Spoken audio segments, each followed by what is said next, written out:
नमस्ते दोस्तों, मेरा नाम विकास है और आज मैं आपको अपनी जिंदगी का एक अजीब मोड़ बताने जा रहा हूँ। हमारे घर में सफाई और खाना बनाने के लिए मेरी नौकरानी आंचल आती थी। वह पिछले 4 सालों से हमारे यहाँ काम कर रही थी। झाड़ू पोछा, बर्तन और कभी-कभी खाना बनाने का काम भी कर लेती थी। सच कहूँ तो इन 4 सालों में मैंने कभी उसकी तरफ गौर से देखा ही नहीं था। वो बस एक काम करने वाली औरत थी, जो सुबह आती और अपना काम करके चली जाती। मेरी पत्नी रीना हमेशा आंचल के साथ बहुत अच्छा व्यवहार रखती थी। उसकी परेशानियां सुनती थी और जब भी जरूरत होती उसकी मदद करती थी। रीना अक्सर मुझसे कहती थी, विकास, आंचल की जिंदगी बहुत मुश्किल है। उसका पति दिनेश दिन भर शराब पीता है, जुआ खेलता है और जो थोड़े पैसे आंचल कमाती है वो भी छीन लेता है। बेचारी अपने 2 बच्चों के लिए इतनी मेहनत करती है। मैं बस हाँ में सिर हिला देता, लेकिन सच कहूं तो कभी ज्यादा ध्यान नहीं दिया। मेरी अपनी नौकरी, अपने काम और अपनी दुनिया थी। एक दिन सुबह सुबह करीब 6:30 बजे हमारे दरवाजे पर किसी ने जोर से दस्तक दी। इतनी सुबह? मैंने हैरान होकर दरवाजा खोला तो सामने आंचल खड़ी थी। उसका चेहरा सूजा हुआ था, बाल बिखरे हुए थे और आंखें लाल थीं जैसे रात भर रोई हो। वह कांप रही थी। क्या हुआ आंचल? रीना ने फौरन उसे अंदर बुलाया और पानी पिलाया। आंचल बिलख बिलख कर रोने लगी। दीदी, मैं अब और नहीं सह सकती। कल रात मेरा पति फिर शराब पीकर आया था। पैसे मांगने लगा। जब मैंने कहा कि सारे पैसे बच्चों के स्कूल फीस में दे दिए हैं, तो उसने मुझे इतना मारा। देखो। उसने अपनी साड़ी थोड़ी ऊपर खींची तो हम दोनों के मुंह से एक साथ चीख निकल गई। उसके पैर और पीठ पर चोट के निशान थे। ये क्या हो रहा है? मैं गुस्से से बोला। रीना ने आंचल को सहारा देते हुए बैठाया और मरहम लगाने लगी। विकास, हमें कुछ करना होगा। ये तो हत्या हो जाएगी एक दिन। आंचल ने अपने आंसू पोंछते हुए कहा। दीदी, मेरी तो किस्मत ही फूटी है। 2 बच्चे हैं, कहाँ जाऊं मैं? जब कमाकर लाती हूं तब भी मार खाती हूं, नहीं लाती तब भी मार खाती हूं। रीना ने मुझे इशारे से रसोई में बुलाया और धीरे से कहा, विकास, तुम्हें उसके पति से बात करनी होगी। ऐसे कैसे चलेगा? कहीं वो उसे मार न दे। मैंने हाँ में सिर हिलाया और फिर रीना फोन पर किसी से बात करने के लिए दूसरे कमरे में चली गई। मैं अकेला आंचल के पास रसोई में गया। न जाने क्यों, आज पहली बार उसके चेहरे को ध्यान से देखा। उसकी आंखों में दर्द था, लेकिन फिर भी कितनी सुंदर थीं। चेहरे पर चोट के निशान होने के बावजूद उसके गालों का गुलाबी रंग, होठों की कोमलता और गर्दन की नाजुकता। पता नहीं क्यों, आज यह सब मुझे इतना साफ दिखाई दे रहा था। आंचल, तुम चिंता मत करो। मैंने उसके कंधे पर हाथ रखकर कहा, मैं तुम्हारे पति से बात करूंगा। उसने अचानक मेरा हाथ पकड़ लिया और बोली, नहीं सर जी, आप मत जाइए। वो बहुत गुंडा किस्म का आदमी है, पता नहीं क्या कर दे। उसके हाथ का स्पर्श, मुझे लगा जैसे बिजली सी दौड़ गई हो मेरे पूरे शरीर में। उसकी आंखों में आंसू थे, लेकिन वह मेरी आंखों में देख रही थी। एक पल के लिए मुझे लगा जैसे दुनिया थम गई हो।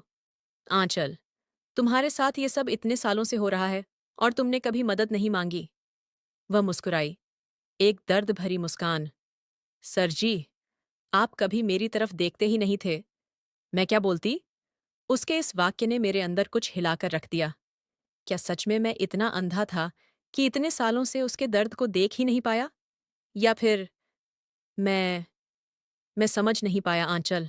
मैंने धीरे से कहा, सर जी, जब कोई औरत एक ही घर में इतने साल काम करती है तो उसकी नज़र सब पर होती है। मैंने हमेशा चाहा कि आप मुझे एक इंसान की तरह देखें, बस एक नौकरानी की तरह नहीं। तभी उसने अचानक अपना चेहरा मेरे कंधे पर रख दिया और रोने लगी। मेरे हाथ अनायास ही उसके सिर पर चले गए। उसके बाल सहलाने लगे। फिर आंचल मेरे गले लगकर फूट फूट कर रोने लगी, जिससे मेरे अंदर अजीब सी हलचल मच गई थी। एक तरफ रीना थी, जो हर तरह से पूर्ण पत्नी थी, और दूसरी तरफ ये औरत, जिसकी पीड़ा को मैंने कभी महसूस ही नहीं किया था। फिर मैंने आंचल को प्यार से उसके माथे में हाथ फेरते हुए कहा, आंचल, क्या हो गया है तुम्हें? शायद आंचल अपने होश में नहीं थी और मुझे थोड़ा डर भी था कि कहीं रीना मेरी पत्नी ना आ जाए और इस हालत में देख के कहीं कुछ और ना समझ ले। फिर मैंने आंचल से बोला, आंचल, ये ठीक नहीं है। मैंने धीरे से कहा, रीना आ जाएगी। जानती हूँ सर जी। उसने अपने आंसू पोंछते हुए कहा। बस एक पल के लिए लगा कि कोई है जो मुझे समझता है, जो मुझे देखता है। देखो आंचल, मैंने गहरी सांस लेते हुए कहा, मैं आज शाम को तुम्हारे घर आऊंगा और तुम्हारे पति से बात करूंगा। ये ऐसे नहीं चल सकता। तभी आंचल बोली, वो रात को ही आता है सर जी। कभी 9 बजे, कभी 10 बजे, कभी आधी रात को। कोई बात नहीं, मैं इंतजार कर लूंगा, मैंने कहा। उसकी आंखों में एक अजीब सी चमक आ गई थी। वह कुछ कहने ही वाली थी कि रीना वापस आ गई। मैंने डॉक्टर से बात कर ली है। आंचल को आज कुछ दवाइयां लेनी होंगी, रीना ने कहा, और फिर मेरी ओर देखकर बोली, तुम शाम को उनके घर जाकर उसके पति से जरूर बात करना विकास। ये ऐसे नहीं चल सकता। हाँ, मैंने आंचल को वादा कर दिया है, मैंने कहा, और एक नज़र आंचल की ओर देखा। उसकी आंखें मेरी आंखों से मिलीं और हम दोनों ने एक दूसरे को पहली बार वाकई देखा था। वो एहसास अजीब था, नया था, डराने वाला था, लेकिन साथ ही कितना मनमोहक भी था। शाम को मैं जरूर जाऊंगा, न सिर्फ उसके पति से बात करने के लिए, बल्कि इस अनजाने एहसास को और समझने के लिए भी। उस सुबह के बाद मेरा मन बार बार आंचल की तरफ जाने लगा था, जैसे कोई अनदेखा धागा हमारे बीच बंध गया हो। मैं नहाकर ऑफिस के लिए निकला तो रीना से कहा, आज शाम को मैं आंचल के घर जाकर उसके पति से बात करने वाला हूँ। थोड़ा देर से घर आऊंगा। रीना ने मुझे प्यार से देखा। तुम सच में बहुत अच्छे हो विकास। आंचल की मदद करके तुम बहुत पुण्य कमाओगे। उसके शब्दों में मुझे अपराध बोध हुआ। क्या वह जानती कि मेरे मन में क्या चल रहा है? पूरा दिन ऑफिस में मेरा मन नहीं लगा। बार बार आंचल का वह सुबह वाला रोता हुआ चेहरा, उसकी आंखों में छिपी भावनाएं, उसके होंठों की कंपकंपाहट, सब कुछ मेरी आंखों के सामने नाच रहा था। जब भी कोई फाइल खोलता, वहां उसकी छवि दिखाई देती। कभी भी मुझे किसी औरत ने इतना हिलाकर नहीं रखा था, यहां तक कि मेरी पत्नी रीना भी नहीं। शाम होते होते मैं बेचैन हो गया। 5 बजते ही मैं ऑफिस से निकला और सीधे आंचल के मोहल्ले की तरफ चल दिया। उसका घर मेन रोड से थोड़ा अंदर, गली नंबर 7 में था। छोटी छोटी झोपड़ियों के बीच एक नीले रंग का दरवाजा था उसके घर का। दरवाजे पर दस्तक देते ही मेरे दिल की धड़कनें तेज हो गईं। कुछ पल बाद दरवाजा खुला और मैं हैरान रह गया। सामने आंचल थी, लेकिन बिल्कुल अलग रूप में। सुबह की वह डरी सहमी औरत अब एकदम निखर गई थी।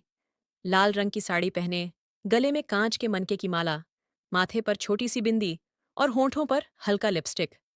उसके बाल तेल लगाकर संवारे हुए थे और आंखों में काजल था। मैं बस उसे देखता ही रह गया। सर जी, आप आ गए। उसकी आवाज में एक अजीब सी खुशी थी। मुझे पता था आप जरूर आएंगे। वह एक तरफ हट गई और मुझे अंदर आने का इशारा किया। घर छोटा था, बस एक कमरा और एक छोटी सी रसोई। कमरे में एक पुराना पलंग और 2 स्टूल थे। कोने में एक छोटी सी अलमारी थी, जिस पर देवी देवताओं की तस्वीरें रखी थीं। बैठिए ना सर जी, उसने पलंग की तरफ इशारा किया। मैं थोड़ा संकोच के साथ पलंग पर बैठ गया। आंचल ने जल्दी से एक गिलास पानी लाकर मुझे दिया और फिर स्टूल खींचकर मेरे सामने बैठ गई। बच्चे कहाँ हैं? मैंने पूछा। आंचल बोली, पड़ोस वाली चाची के यहाँ गए हैं। वो रोज शाम को उन्हें अपने यहाँ बुला लेती हैं। टीवी दिखाती हैं बच्चों को। हम दोनों के बीच एक अजीब सी खामोशी थी। मैं महसूस कर सकता था कि उसकी नज़रें मेरे चेहरे पर टिकी हुई हैं, जबकि मैं इधर उधर देख रहा था। आंचल, मैंने बातचीत शुरू की, तुम्हारे पति कब तक आएंगे? देर रात तक आते हैं सर जी। कभी 9 बजे, कभी 11 बजे, कभी तो सुबह ही आते हैं। फिर हम दोनों फिर चुप हो गए। मेरे अंदर एक अनजाना सा डर था, एक हलचल, एक बेचैनी। सर जी, एक बात पूछूं? आंचल ने अचानक कहा, आप सच में मुझे अच्छे लगते हैं? उसका यह सवाल इतना सीधा था कि मैं हक्का बक्का रह गया, लेकिन उसकी आंखों में जो उम्मीद थी, उसे झुठला नहीं सकता था। हाँ आंचल, मैंने धीरे से कहा, तुम मुझे बहुत अच्छी लगती हो। आंचल की आंखें चमक उठीं। सर जी, एक औरत क्या करे जब उसके नसीब में दिनेश जैसा आदमी लिखा हो?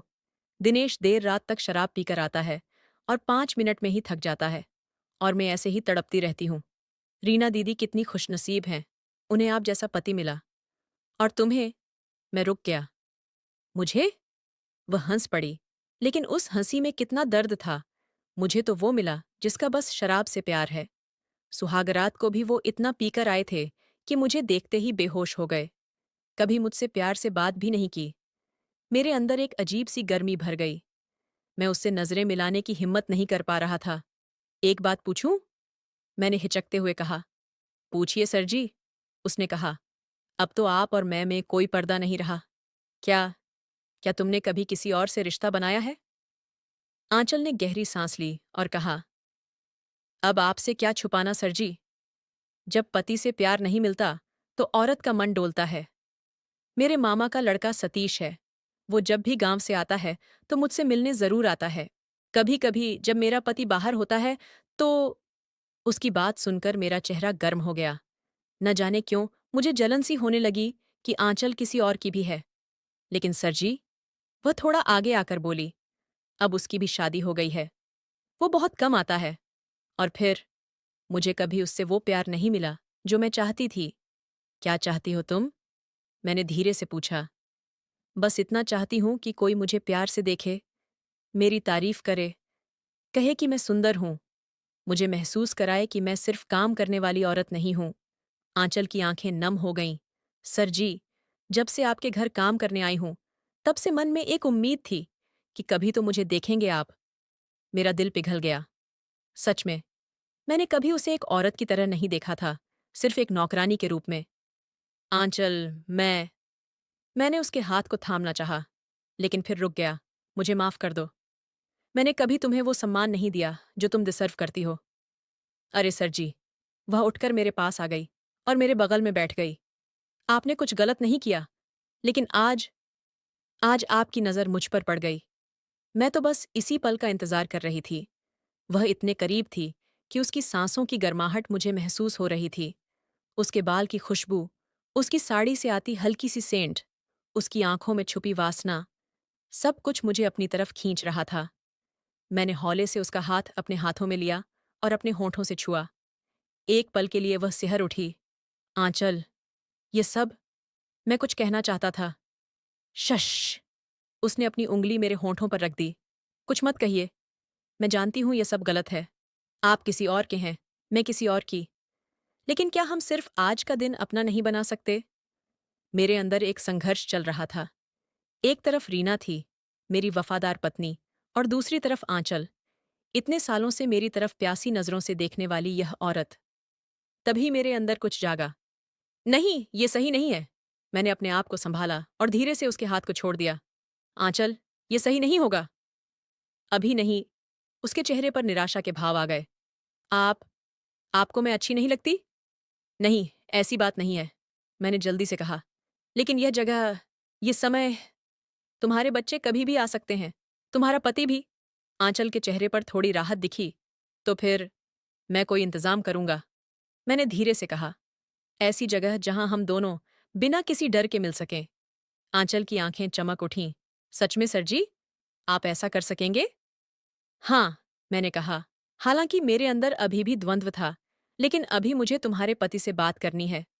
वह जो तुम्हारे साथ कर रहा है, वह बिल्कुल सही नहीं है। आंचल अचानक उठी और रसोई की तरफ गई। सर जी, मैं चाय बना देती हूँ आपके लिए। आप थके हुए लग रहे हैं। मैं उसे जाते हुए देखता रहा। उसकी चाल में एक अजीब सी मस्ती थी, जैसे वह जानती हो कि मैं उसे देख रहा हूं। मेरे अंदर एक अजीब सा भाव जागा।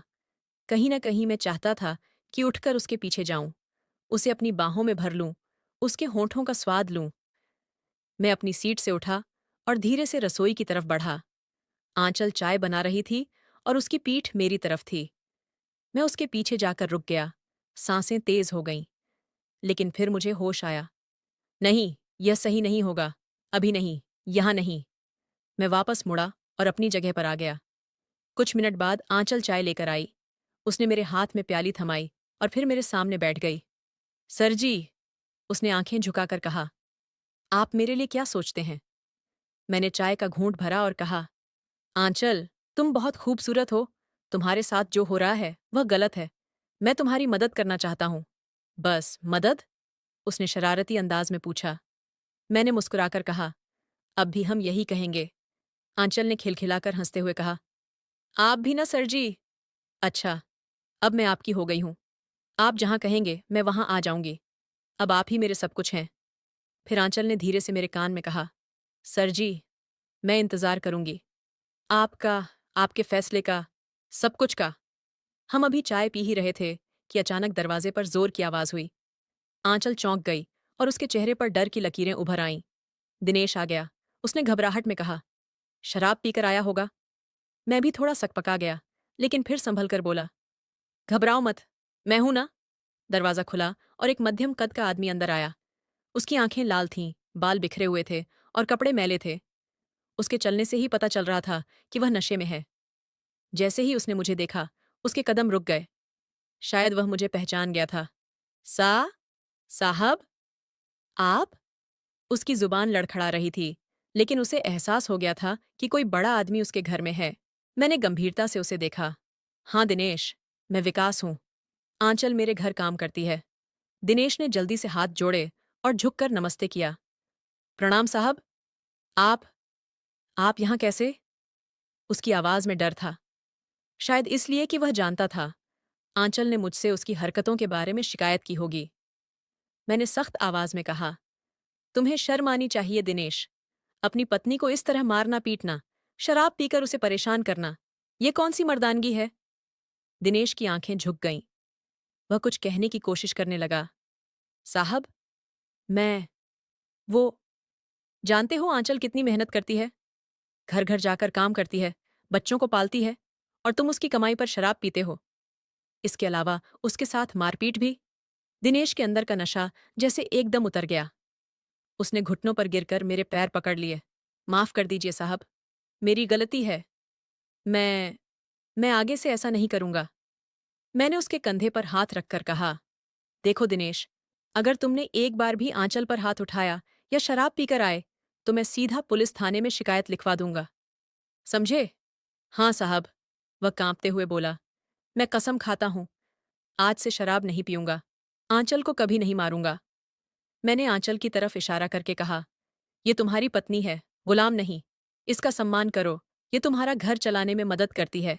इसकी कदर करो। आंचल मेरी तरफ आभार भरी नजरों से देख रही थी। उसकी आंखों में आंसू थे, लेकिन ये खुशी के आंसू थे। मैंने दिनेश को एक बार फिर चेताया और फिर आंचल से कहा, अगर कभी भी कुछ हो तो मुझे जरूर बताना। जाते वक्त मैंने आंखों ही आंखों में आंचल को एक प्यार भरा इशारा किया और वहां से चला आया। घर पहुंचकर मेरी पत्नी रीना ने मुझसे पूछा, कैसा रहा? दिनेश से बात हो गई? मैंने सिर हिलाया। हाँ, उसे अच्छी तरह समझा दिया है। उसने वादा किया है कि अब वह शराब नहीं पिएगा और आंचल को परेशान नहीं करेगा। रीना खुश होकर बोली, तुमने बहुत अच्छा किया विकास। आंचल बेचारी इतनी मेहनती है, वह इस तरह के व्यवहार की हकदार नहीं है। उसे भी खुशी का हक है। मैंने मुस्कुराकर कहा, हाँ, हर किसी को खुशी का हक है। उस रात मुझे नींद नहीं आई। आंचल का चेहरा बार बार मेरी आंखों के सामने आ रहा था। उसकी वो मासूम आंखें, उसका वो भोलापन, उसकी वो कशिश, सब कुछ मुझे घेरे हुए था। अगले दिन सुबह जब रीना रसोई में नाश्ता बना रही थी, तब आंचल आई। आज वह हरे रंग की साड़ी पहनकर आई थी। उसने माथे पर छोटी सी लाल बिंदी लगाई थी और होठों पर हल्का लिपस्टिक। हरे रंग में उसका गोरा रंग और भी निखर रहा था। मैं कुर्सी पर अखबार पढ़ रहा था। उसने अंदर आते ही मुझे देखा और मुस्कुराई। उस मुस्कुराहट में कितनी कहानियां थीं, कितने राज छिपे थे। रीना के सामने वह बिल्कुल सामान्य व्यवहार कर रही थी, लेकिन जैसे ही रीना रसोई में चली गई, आंचल ने झुककर मेरे पैर छुए और धीरे से बोली, सर जी, आपके चरण कहाँ हैं? आपने मेरी जिंदगी बचा ली। मैंने जल्दी से उसे उठाया। अरे, ये क्या कर रही हो? उठो। नहीं सर जी, वह बोली, आप मेरे भगवान हैं। कल से दिनेश बिल्कुल बदल गया है। रात को बिना पिए घर आया, मुझसे माफी मांगी और कसम खाई कि अब कभी शराब नहीं पिएगा। मुझे अच्छा लगा कि दिनेश ने अपनी बात रखी, लेकिन साथ ही एक अजीब सा खालीपन भी महसूस हुआ। क्या अब आंचल और मेरे बीच जो कुछ शुरू हुआ था, वह यहीं खत्म हो जाएगा? रीना फिर कमरे में आ गई और आंचल अपने काम में लग गई। दिन बीतते गए। एक हफ्ते बाद रीना ने मुझसे कहा, विकास, मैं सोच रही थी कि मैं कुछ दिन के लिए मम्मी पापा के पास जाऊं। उन्होंने कई बार बुलाया है और बच्चों की भी छुट्टियां हैं। मेरे अंदर कुछ हिला। हाँ, क्यों नहीं? तुम्हें जाना चाहिए। तुम भी चलोगे? उसने पूछा। मेरे पास कुछ जरूरी काम है ऑफिस में। मैंने झूठ बोला। तुम जाओ, मैं अगली बार आऊँगा। रीना मान गई और अगले ही दिन मैंने उसके और बच्चों के टिकट बुक करवा दिए। शनिवार की सुबह जब रीना और बच्चे ट्रेन से गए तो अचानक मुझे एहसास हुआ कि मैं एक हफ्ते के लिए अकेला हूँ। आंचल के साथ अकेला। मैंने फ़ोन उठाया और आंचल को कॉल किया। आंचल। जी सर जी, उसने जवाब दिया। उसकी आवाज़ में एक अजीब सी मिठास थी। रीना और बच्चे आज सुबह अपने मायके गए हैं। एक हफ्ते के लिए। फ़ोन पर एक पल के लिए सन्नाटा छा गया। फिर आंचल धीरे से बोली, मैं समझ गई सर जी। कल तुम जल्दी आ जाना। मैंने कहा, हम दोनों को बात करनी है। ज़रूर सर जी। उसकी आवाज़ में अब लज्जा और उत्सुकता का मिश्रण था। मैं सुबह जल्दी आ जाऊंगी। अगली सुबह जब मैं नहाकर बाहर निकला तो देखा आंचल पहले से ही आ चुकी थी। उसने आज सफ़ेद साड़ी पहनी थी जिसमें सुनहरे धागे का काम था। उसके बाल खुले थे और माथे पर छोटी सी बिंदी। उसके चेहरे पर एक अजीब सी चमक थी। मुझे देखते ही वह शर्मा गई और नज़रें झुका लीं। आओ आंचल। मैंने उसे अपने करीब बुलाया। वह धीरे से मेरे पास आई और फिर अचानक मेरे गले लग गई। सर जी, आज मैं सिर्फ आपकी हूं। सिर्फ आपकी। मैंने उसे अपनी बाहों में भर लिया। उसकी सांसें तेजी से चल रही थीं। तुम्हारा वह शराबी पति? मैंने पूछा। उसे मैंने बता दिया है कि मेरी दूर की मौसी बीमार है, मैं वहां जा रही हूं। आंचल शरारती अंदाज में मुस्कुराई। वह शांत हो गया है जब से आपने उसे डराया है। अब वह कुछ नहीं कहता। मैंने उसके माथे पर एक प्यारा सा चुंबन दिया। आंचल, तुम जानती हो यह सही नहीं है। फिर भी। तभी आंचल बोली, प्यार कभी गलत नहीं होता सर जी। उसने मेरी आंखों में देखते हुए कहा, आज से मैं आपकी हूं। पूरी तरह से, जिस तरह से आप चाहें। उसकी आंखों में प्यार, समर्पण और वासना का ऐसा मिश्रण था जिसने मेरे सारे संकोच को पिघला दिया। मैंने उसे अपनी बाहों में उठाया और बेडरूम की ओर चल दिया। दोस्तों, आपको यह कहानी कैसी लगी? कृपया अपने विचार साझा करें। अगर आपको यह कहानी पसंद आई तो इसे लाइक और शेयर करें। ऐसी ही और कहानियों के लिए हमारे चैनल को सब्सक्राइब करें और बेल आइकन दबाना न भूलें। धन्यवाद।